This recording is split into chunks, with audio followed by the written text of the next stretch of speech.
അസ്സലാമു അലൈക്കും. അപ്പം ഞാൻ എടുക്കാൻ പോകുന്ന വിഷയം മഹദിമാമിനെ പറ്റിയിട്ടാണ്. അപ്പം എന്നോട് ഒരുപാട് പേര് മഹദിമാമിനെ പറ്റിയിട്ട് വീഡിയോ ചെയ്യാൻ പറ്റുമോ എന്ന് ചോദിച്ചിട്ടുണ്ടായിരുന്നു.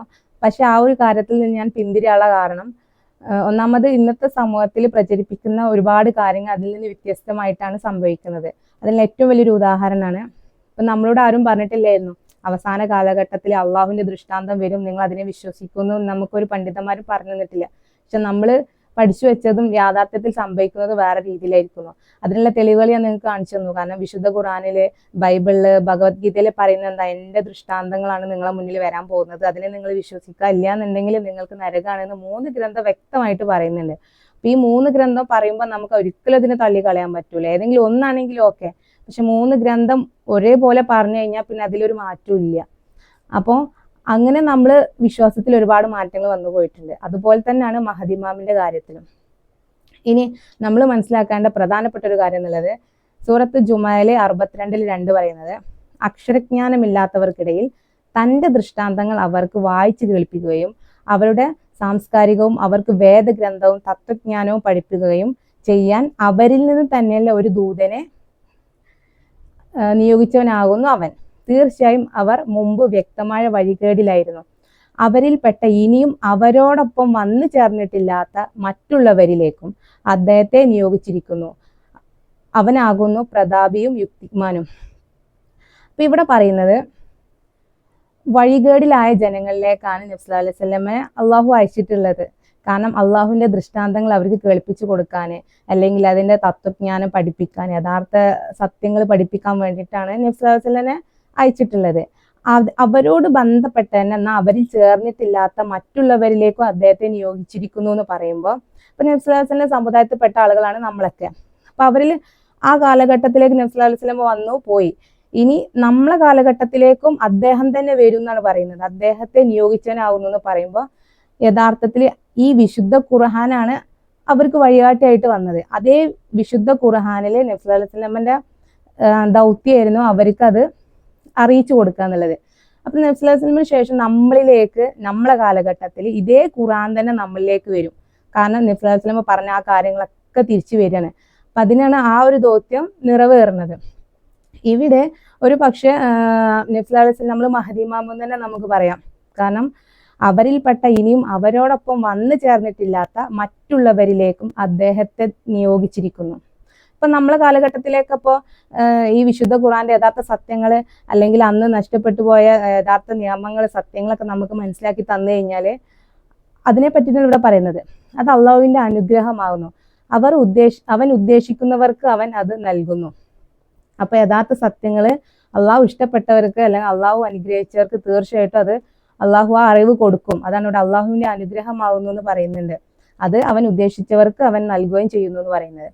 അപ്പോൾ ഈ വിശുദ്ധ ഖുർആൻ, അത് നബി സല്ലല്ലാഹു അലൈഹി വസല്ലം നമ്മൾ പറയുന്നുണ്ട്, എന്നിൽ കൂടെ, എന്റെ ബന്ധത്തിൽ നിന്നാണ് മഹദിമാമ് വരിക എന്ന് പറയുന്നുണ്ട്. ഇവിടെ 2 ഓപ്ഷൻ ഉണ്ട്. ഒന്ന് ബന്ധത്തിൽ മീൻസിക്കുമ്പോൾ രക്തബന്ധം എന്ന് ചിന്തിക്കാം, മറ്റൊന്ന് ബന്ധം മീൻസ് ഉദ്ദേശിക്കുന്നത് വിശുദ്ധ ഖുർആനും ആയിരിക്കാം. അപ്പൊ ഈ വിശുദ്ധ ഖുർആനില് നബി സല്ലല്ലാഹു അലൈഹി വസല്ലമക്ക് പറഞ്ഞു പോയ ഒരുപക്ഷെ അത് മുഴുവനാക്കാത്ത കാര്യം പിന്നീട് അത് മുഴുവനാക്കുകയാണ് ചെയ്യുന്നത്. കാരണം ആ കാലഘട്ടത്തിലെ ജനങ്ങൾക്ക് മനസ്സിലാക്കി കൊടുത്ത കാര്യം ഒരുപക്ഷെ മനസ്സിലാവാത്ത കാര്യങ്ങളും ഇന്ന് നമ്മളെ ജനങ്ങളിലേക്ക്, അല്ലെങ്കിൽ നമ്മളെ കാലഘട്ടത്തിലേക്ക് വന്നിട്ട് അത് വ്യക്തമാക്കി കൊടുത്തു കഴിഞ്ഞാലും അത് നബി സല്ലല്ലാഹു അലൈഹി വസല്ലമയുടെ ദൗത്യം തന്നെയാണ് അത്.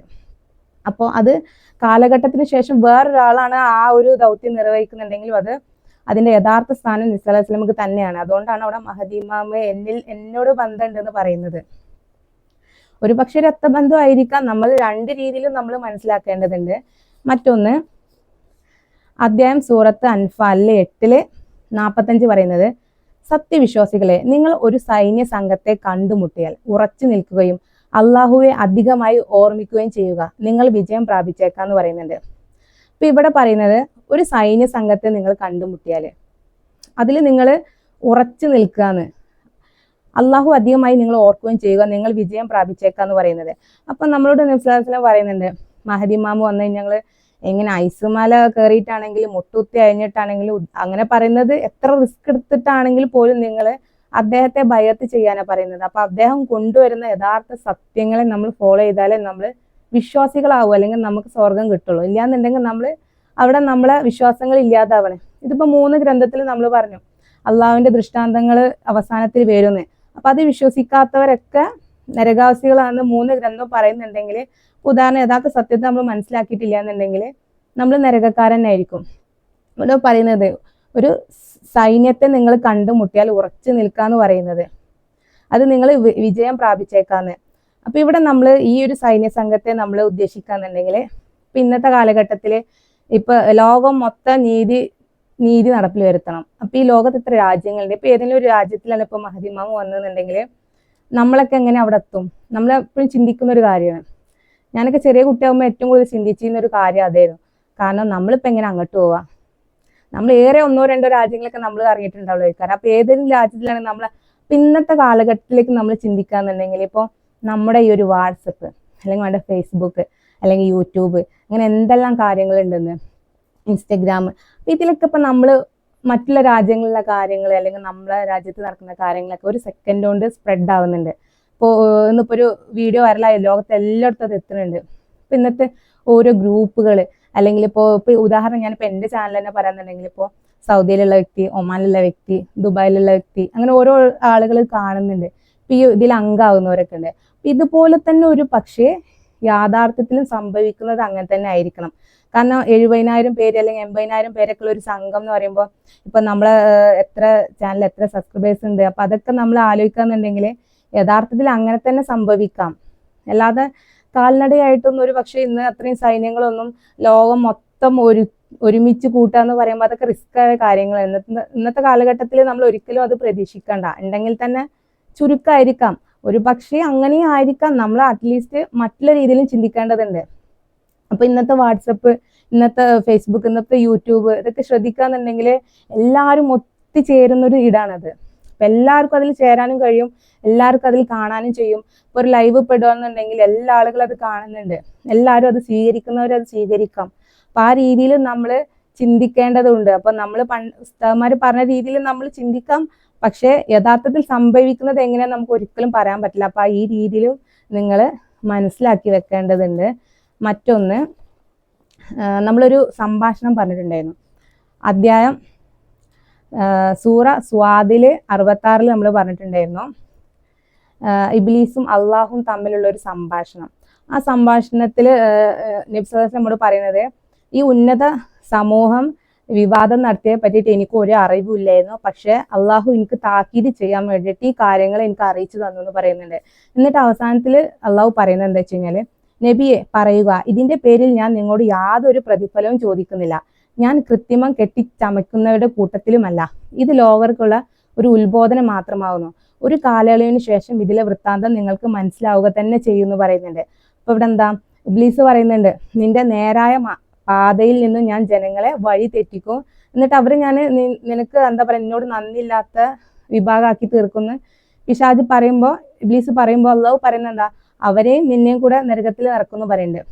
അപ്പോൾ അതാണ് ഇവിടെ അള്ളാഹു പറയുന്നത്, എന്ത്, നിങ്ങളോട് ഞാൻ യാതൊരു പ്രതിഫലവും ചോദിക്കുന്നില്ല, കൃത്രിമം കെട്ടിച്ചേർക്കുന്നവരുടെ കൂട്ടത്തിലുമല്ല. ഇത് ലോകർക്കുള്ള ഒരു ഉത്ബോധനം മാത്രമാവുന്നു. ഒരു കാലയളവിന് ശേഷം ഇതിലെ വൃത്താന്തം നിങ്ങൾക്ക് മനസ്സിലാവുക തന്നെ ചെയ്യുന്നു. അപ്പോൾ പിശാച് നമ്മളെ തെറ്റിപ്പിച്ച വഴി, അത് യഥാർത്ഥ സത്യത്തിന്റെ വഴി പിശാച് തെറ്റിച്ചു കളഞ്ഞു. അപ്പൊ യഥാർത്ഥ നീതി പിന്നെയും അള്ളാഹു അവസാനത്തിൽ കൊണ്ടുവരും, യഥാർത്ഥ സത്യങ്ങൾ കൊണ്ടുവരും. അങ്ങനെയാണ് എല്ലാ മനുഷ്യരും ഒരേ നിയമത്തിന്റെ അല്ലെങ്കിൽ ഒരേ മതത്തിന്റെ കീഴിലേക്ക്, യഥാർത്ഥ സത്യത്തിലേക്ക് മനുഷ്യർ വന്നു ചേരുന്നത്. അപ്പൊ ആ ഒരു കാലഘട്ടത്തിലേക്ക് ശരിക്കും ആയിക്കൊണ്ടിരിക്കുന്നത് നമുക്ക് പറയാം. ആ ഒരു ഘട്ടത്തിലേക്ക് തന്നെയാണ് പോകുന്നതൊക്കെ. ഈ ഒരു ഘട്ടം നമുക്ക് യഥാർത്ഥത്തിൽ വന്നെത്തുമ്പോഴാണ് നമുക്ക് യഥാർത്ഥ മഹദി എന്താ, ആരെന്നൊക്കെ മനസ്സിലാക്കാൻ കഴിയുള്ളൂ. അപ്പൊ തീർച്ചയായിട്ടും നമ്മൾ ഒരുപാട് കാര്യങ്ങൾ നമ്മൾ ഇനിയും പഠിക്കേണ്ടത്. അസ്സലാമു അലൈക്കും.